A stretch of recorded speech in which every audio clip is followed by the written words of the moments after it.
I'd like to talk about amalgam fillings, those silver fillings that you have in your mouth that look black or silver, and the differences between that and the tooth-colored fillings. They're actually an alloy of metals, copper, tin, and silver.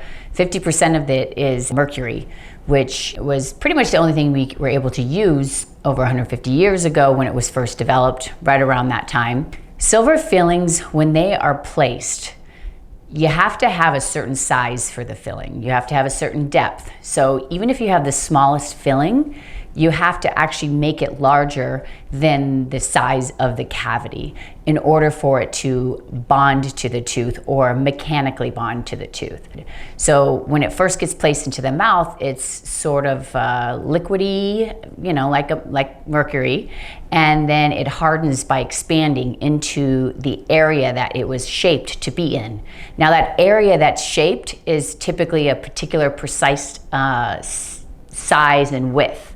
So you can't really deviate from that, otherwise you can get breakage and it doesn't hold. Usually after 10 years, 90% of those fillings that you have that are silver fillings have some sort of leakage or breakdown. And then the cracks can turn into the tooth breaking.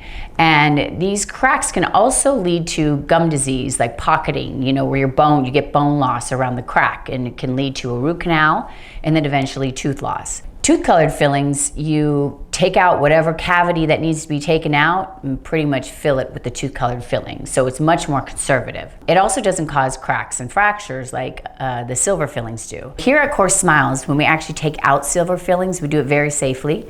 We make sure nothing is going to be exposed in the air or in your mouth. It's advantageous to make sure that whoever is taking them out is doing it safely.